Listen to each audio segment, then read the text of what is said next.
Good evening and salutations, my GH fans. So, Lulu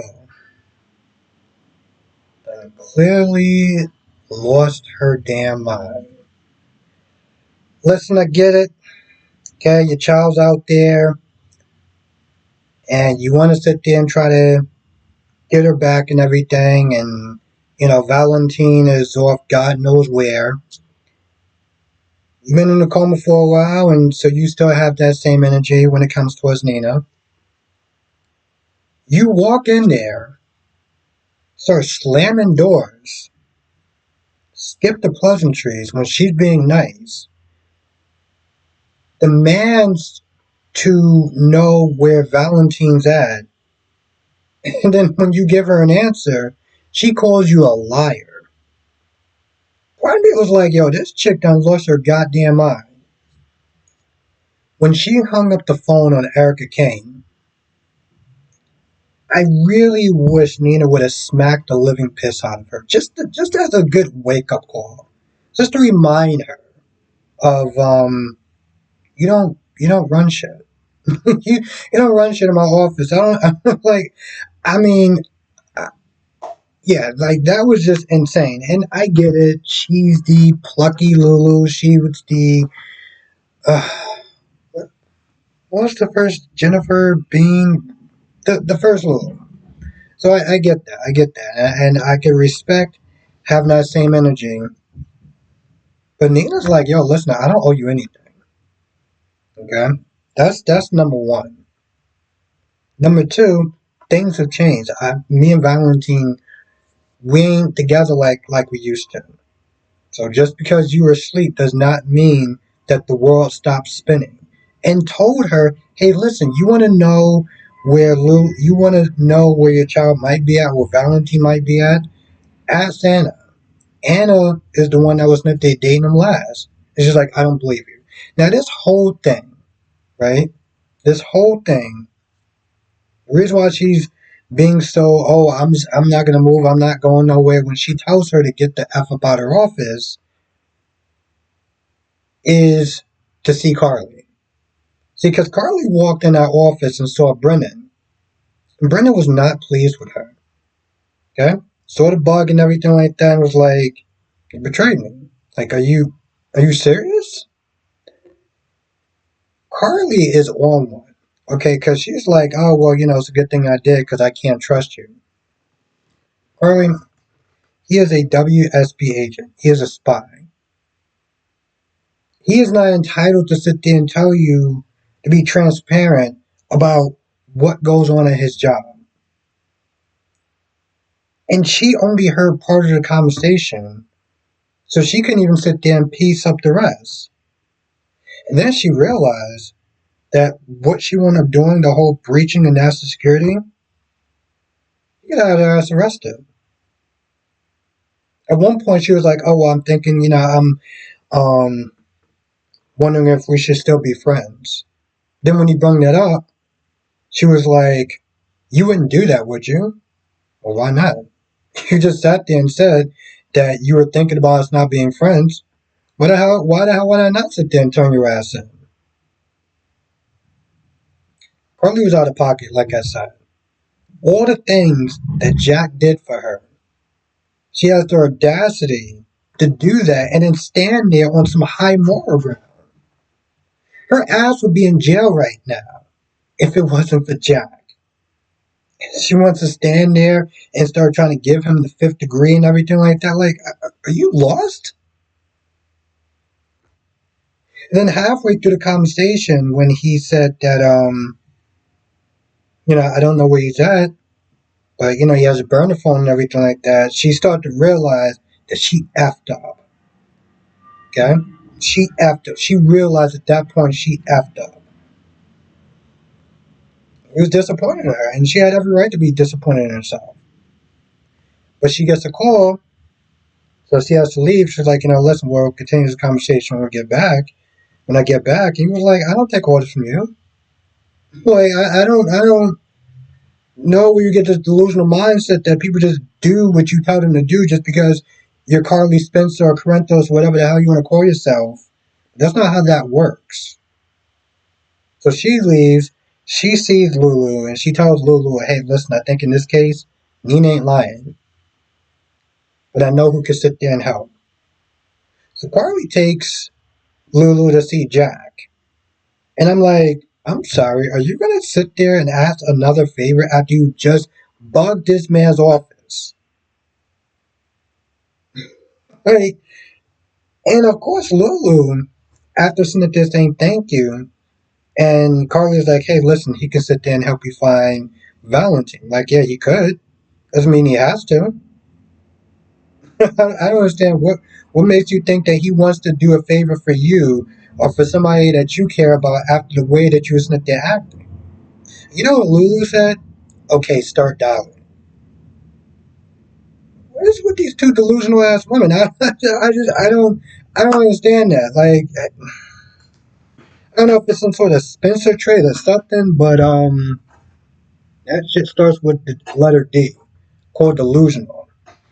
Um, he's probably gonna wind up doing it. He really shouldn't do it though. He really should not do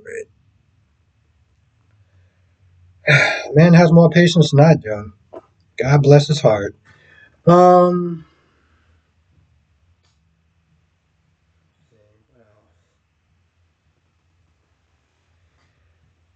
Curtis wants to then finalize this CEO position, and Drew's like, "Hey, listen, I can't really do that right now. Let's just kind of push it back till it's closer for me to time to leave."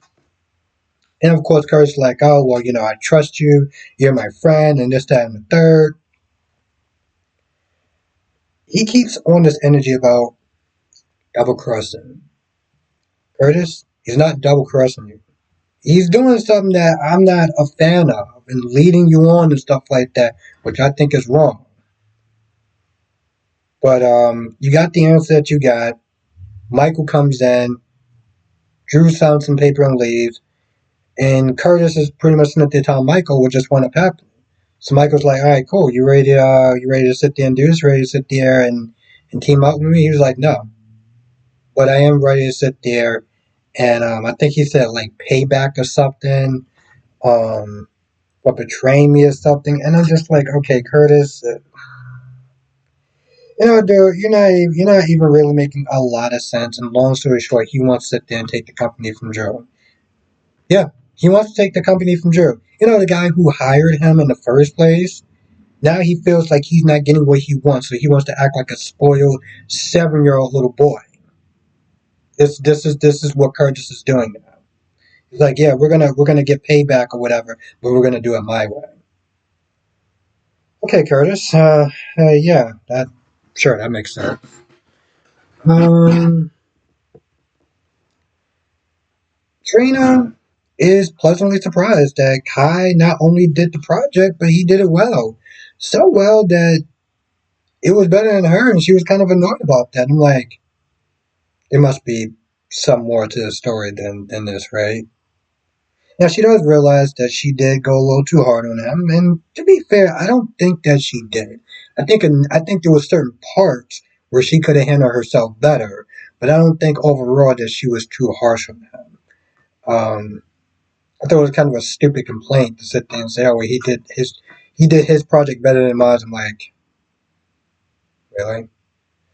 Um, but he won't be able to present it though. So she still has to sit there and do it. And she's like, is it wrong if I sit there and take credit for my work and his work and kind of like get the grade or whatever? I'm like,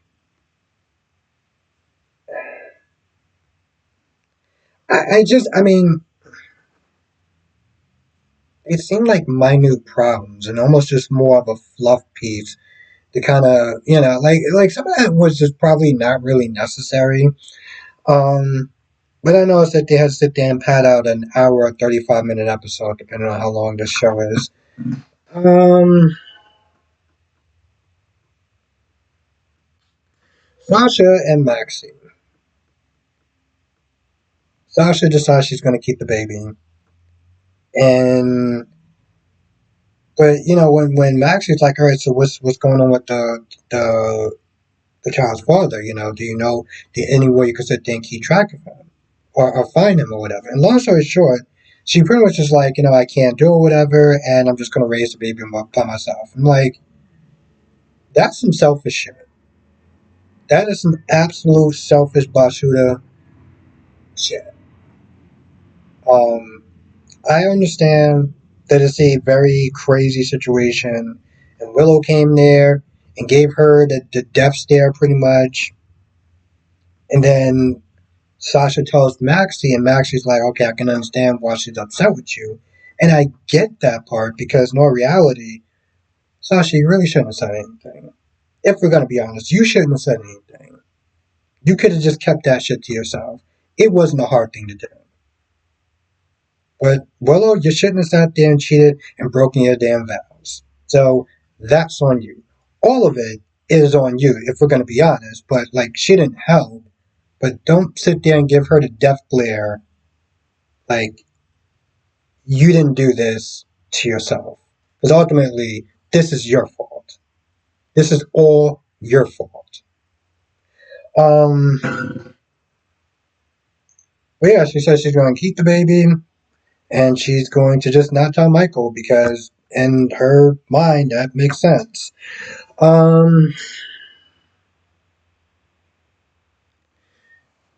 So Felicia's out there buying a tree or whatever. Cyrus is there asking for money for the church or the Salvation Army or something. I don't know.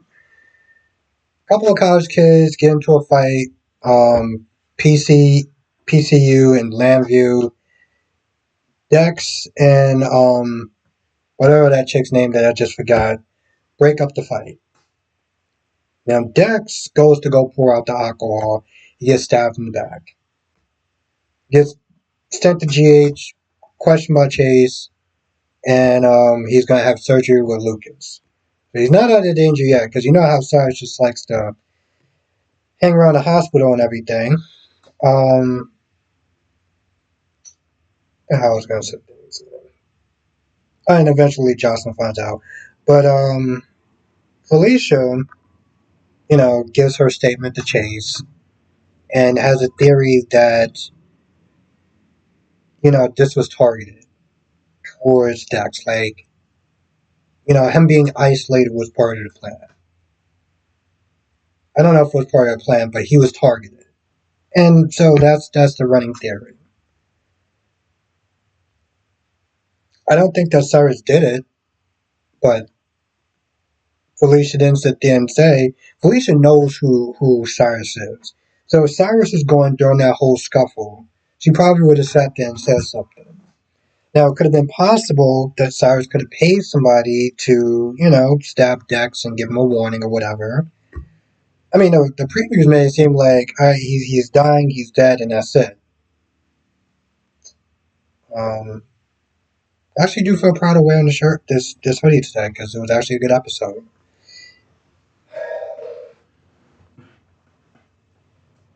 I can't wait till I get the rest of it. I was gonna say. Willow meets up with Drew and tells Drew, hey, listen, I'm going to tell Michael. I know it's going to be some fallout, but I have to do it. I'm going to do it after Christmas. I'm going to do it after Christmas. This way, why we can have one last good Christmas. And I'm kind of just like, okay, so he's going to have one last good Christmas, but Valentine's Day and his birthday, like, part of me is just like, I guess it's just one last holiday. I guess that's fine, but I'm like, you're only sparing this kid one holiday. His birthday and Valentine's Day and whatever else is going to be crappy for a while. So why don't you just tell him now and just get it out the way? Why are we delaying this at this point? Like there's more. Oh, and then there was Lucas and Brad, and Lucas finds out that Brad has gone to the conference. And Lucas is like, oh, okay, all right. Well, I mean, we're colleagues, so we're gonna have to get used to seeing each other. So it is what it is. Um,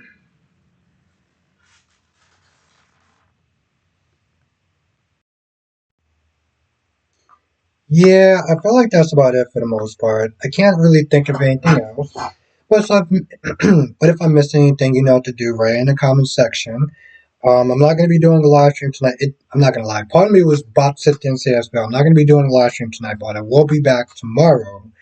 Talking about all four of the soap operas. So anything that I missed, either write in the comment section. I'll be talking about it tomorrow, as well as tomorrow's episodes of General Hospital and all the other, well, the other three as well. With that being said, I'm going to go. I'll see you in the next video.